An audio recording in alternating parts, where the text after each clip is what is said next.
Thank you, Dan, for that introduction. And thank you, President Kaufman and President-elect Ricklin, for inviting me to speak at the B'nai B'rith International's annual Leadership Forum.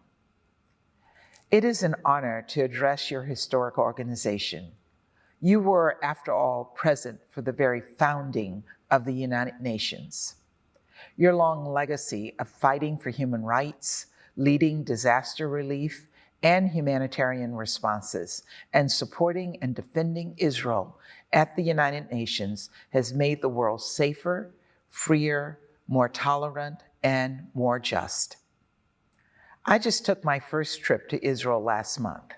It was an incredible trip, and I was met with hospitality and warmth everywhere I went. I saw the spirit and the vitality of a people who love their country.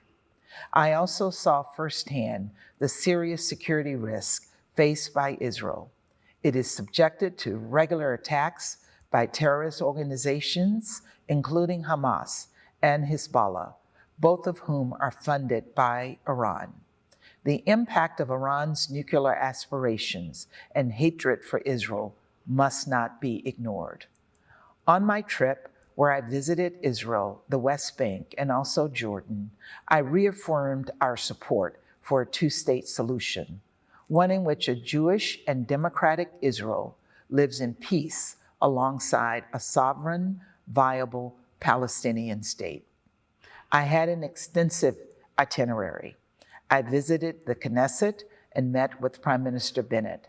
I also met with President Herzog, Foreign Minister and alternate Prime Minister Lapid, Transportation Minister Michaeli, and Defense Minister Gantz.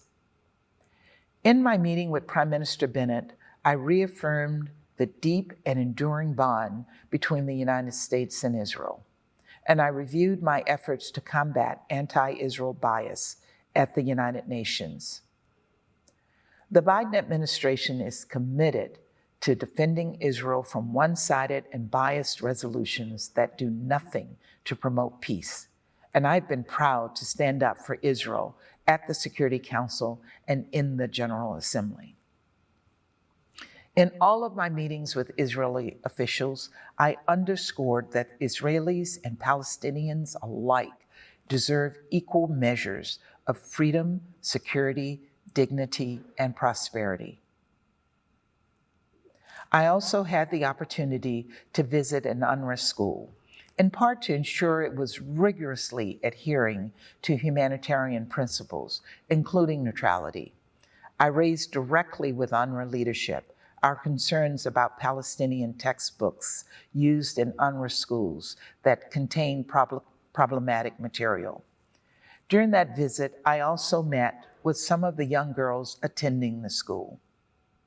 I was struck most of all by their dreams. They told me they wanted to be doctors and lawyers and astronauts.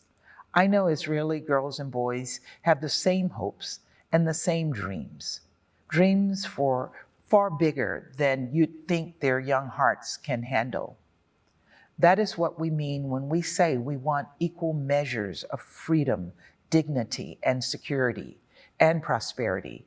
When a young Palestinian girl and a young Israeli girl look into the night sky, their hopes and their dreams should be equally possible, equally worthwhile, and equally supported. That is the future we have to push for, and I know it is one that B'nai B'rith is committed to achieving, because we can never give up on peace. We can never give up on hope. While in Israel, I visited Yad Vashem, and a few weeks ago, I had the great honor of attending a ceremony dedicating a children's tree at the Museum of Jewish Heritage here in New York. The story of this tree is remarkable. Its sapling comes from a tree planted in the Terezin concentration camp. There, a teacher smuggled in a lesson in the form of a sapling. By bringing in the first original sapling, she gave the children something to care for. They did care for that tree, even though it was difficult to care for themselves. They took their meager water rations and put aside some for this tree so that it would grow. And most of the children were deported and perished at Auschwitz. But the tree lived on, and hope lived on through their efforts. After liberation, survivors placed a sign at the base of the tree that read, "As the branches of this tree, so the branches of our people."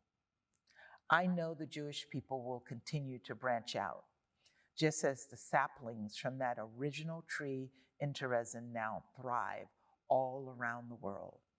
And I know that B'nai B'rith is one of the reasons for that, one of the reasons that hope endures for the Jewish people and for humanitarian causes everywhere.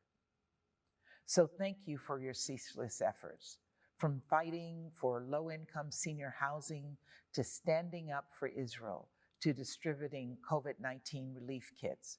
We are so thankful for all your hard work and humanitarian service.